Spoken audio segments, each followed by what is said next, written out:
And hello everybody, welcome back to the channel. Now earlier on today, of course, we shared the news with you that Aston Villa were forced to by West Midlands police to not allow Maccabi Tel Aviv fans into the ground when they face each other later next month in the Europa League. Now this is apparently due to the police not being able to secure safety for those away supporters. And what we have seen is this takes racial discrimination to a whole new level, basically excluding Jewish people from attending a football game. Now, of course, this has led to a lot of outrage online. We, of course, have a Labour MP who is celebrating it, one that put the petition forward, and now the West Midlands police force pandering to the Islamists within Birmingham. Now, Keir Starmer has weighed in on this, but what this post shows and what he's saying, whilst he's condemning these actions, what it does show is that he has lost total control of his MPs, because it's his own MP who's putting forward these petitions,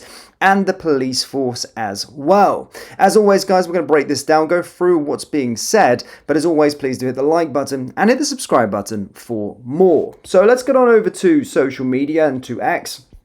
And as you can see here, Nigel Farage has weighed in, Robert Jenrick has weighed in as well, as stated. This takes racial discrimination to a whole new level, Nigel Farage, the Reform MP, has said. Of course, Tommy Robinson weighed into it, saying welcome to modern Britain. But the outrage doesn't end there. Lots and lots of people are, of course, getting in on this announcement, which is quite frankly disgraceful. Let's have a little watch of this video, and then we're going to get into Keir Starmer's reaction.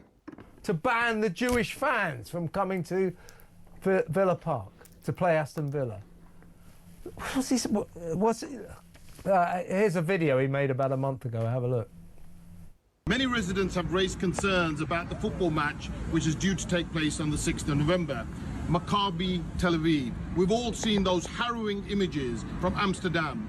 I've started a petition to boycott Maccabi Tel Aviv. There is no space for violence or any thugs to come into Aston or indeed Birmingham. That is why I urge everyone to sign up to this petition. Boycott Maccabi Tel Aviv.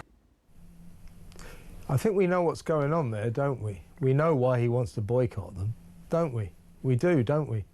I mean, this is sinister. This is getting very, very serious. Aston Villa, come on. Come on. This is unbelievable. Aston Villa, great football club. What are you doing? What are you doing? This can't go on. This is madness, absolute madness. Well, listen, we're going to go to Kinsey Schofield now and talk about some royal matters. But when Kinsey and I finish our conversation, I want to hear from you, particularly about this. 03444991000. Have we seen a blatantly anti-Semitic, racist decision by Aston Villa Football Club, admittedly with the advice of Westminster Police and the Safety Advisory Council? Have we seen, by all those bodies, including Villa, a anti-Semitic, racist decision? I think we have. I think we have. I've had that Villa fan, Simon, just ring me up. We absolutely have. Now, whilst I want to add on to what he's saying, this is not really in Aston Villa's hands as such. It's more so from the West Midlands police. Now, this is what Keir Starmer's had to say with regard to it. He said, "This is the wrong decision. We will not tolerate anti-Semitism on our streets. The role of the police is to ensure all football fans can enjoy the game without fear of violence or intimidation." Now, we're seeing lots of comments saying, well, you're literally the Prime Minister, Keir. It's your fault. And also do agree with that. It is his fault. Absolutely. However, the Prime Minister actually has no control of the police as such. So, as stated, the police decide how to enforce the law and which actions take in specific cases. Neither the Prime Minister, the Home Secretary, nor other politicians can order the police to arrest, change, or drop a case. What the Prime Minister can do is raise concerns, call for reviews, replace leadership indirectly. The PM can't tell a force to reopen or close a case, overrule an arrest or charge decision, dictate how officers should apply the law in individual incidents. So, as for this case, if, say, West Midlands Police banned Israel fans from attending a match and Starmer, the PM, disagreed, he couldn't order them to reverse it. But what it simply does show is that there is a massive disconnect between him, his leadership, and of course the police force. They are not on the same page whatsoever. Remember, only a few months ago they were arresting people for social media posts, and then he was coming out saying, well, I haven't done anything. So there's a massive disconnect from the top down. Also, this guy here, the guy Ayoub Khan, this mental guy who put the petition forward and then going on to social media and celebrating the fact that they've got Maccabi Tel Aviv fans not attending the Aston Villa game, this guy is a part of his party, which again shows a huge disconnect from within his party. No control whatsoever. Let's just remember what he was saying. Well, excellent news for the people of Birmingham and most importantly, the residents here in Aston. I launched a petition to oppose the Maccabi Tel Aviv fans from coming to Birmingham and then into the Aston Villa Stadium. The surrounding ward of Aston is a ward that sits within my constituency. And I had many residents and businesses express concern of the Maccabi Tel Aviv fans from coming into our area. Clearly, we have all witnessed the scenes in Amsterdam, the violence that was displayed by the fans the night before the match. We all watched and listened to those vile chants of hatred and racism. And so there's no space for that kind of behaviour here in Birmingham. There's certainly no space for that kind of conduct in Aston. So I'm very pleased that both the West Midlands Police and Aston Villa Football Club have now written to UEFA informing them of their decision not to allow any fans from entering Birmingham and Aston. So we've got this lunatic saying that they're not going to be in our area, as I want him to do, define what our area actually means. But this is racism. This is clear racism. Essentially, they are banning and punishing innocent people to protect thugs because they can't control themselves within their own area because they have, radical views. And that's essentially where we're going. We're getting to a point now in the UK where the Islamic parts of the government or the Islamic MPs are now over pushing decisions across there which even the Prime Minister doesn't even agree with. So make it make sense. There is no control whatsoever. And this comes on the same day, by the way, that Keir Starmer slammed Ayoub Khan's actual point where he said from the river to the sea is not anti-Semitic. Keir Starmer actually said, no, he's wrong. That actually is anti-Semitic. So his whole party is falling apart. And there is just a huge disconnect from the top down, whether it be within his own party, but down into the police force as well,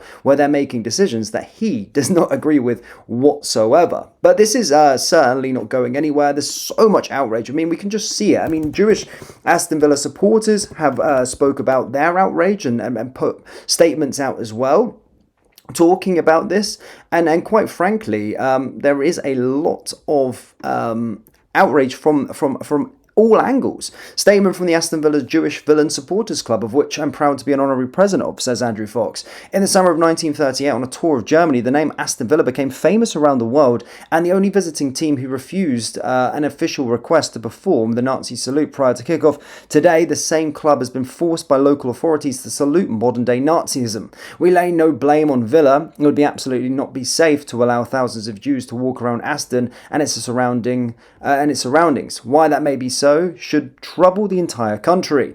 It must also be said that following the announcement, we have been inundated with Villa fans happy to give up their seats to travelling Tel Aviv fans. Okay, so that's a huge spanner in the works, but this is literally what it is. This is what we're doing right now. A salute to modern day Nazism by excluding innocent people from attending a football game while allowing the majority of that area. I know this doesn't speak for the Aston Villa fans, but of course, we're excluding religion. We're bringing religion and politics now into football where it does not belong whatsoever. And again, this is going to rumble on for a very, very long time, but certainly is a sign for things to come, where we're seeing these people in these positions actually make big decisions and excluding people and seeing modern day Nazism within an area due to it being heavily populated by Islamist thugs that can't control their actions if Maccabi Tel Aviv fans came to the stadium. Priti Patel says it's outrageous that in Britain today the safety of football fans supporting Maccabi Tel Aviv cannot be guaranteed and they've been banned from attending Villa Park. Those who have whipped up hatred and hostility have no respect for our values, and we know exactly what demographic and what part of the community of the country that is coming from. Absolutely shameless and absolutely disgusting. Let's have a little look for some more reaction. There's a moral cowardice, Kev. It says that actually those who are protesting, foreign men that we know nothing about, being moved into hotels in large swathes of young fighting age men who are being moved into these places wholesale. You cannot protest and say that you want these people deported without that being brought up in a court of law because you're worried about the safety and protection of women and girls. But you can say that you fear Jews coming to a local football stadium and have them banned from that particular stadium. Does that not go to the very heart of the issue that we have? It's this two-tier approach to absolutely everything. You can have multiculturalism as long as it doesn't offend the one religion that apparently gets more offended than any other. And that is the reality that we have to face. There are good, decent Muslims out there, don't get me wrong. But if we don't stand up and say that we cannot have this two-tier approach to everything from criminal justice to football matches, then we are lost as a country. That's what I think, Kev. Well said, Darren. And I think this decision that you've alerted me to, this is anti-Semitic. This is an anti-Semitic decision. This is a Jew-hate decision. This is extraordinary. And I hope Benjamin Netanyahu gets involved in this and remonstrates with Aston Villa, because this is just wrong on every single level. Thank you for bringing it to my attention, Darren. Listen, let's go to break. Facts. Absolutely. Darren makes a very, very good point there. And it does, and this is where it comes back to that argument about Keir Starmer allowing this two-tier justice, two-tier standards on absolutely everything in this country. This is where it leads to. Now we're coming to a point where football clubs or police have now banned a religion from going to a football game. Looking forward to hearing your thoughts on this one down there in the comment section below. Hit like, hit subscribe, and I'll see you next time. Take care. Peace.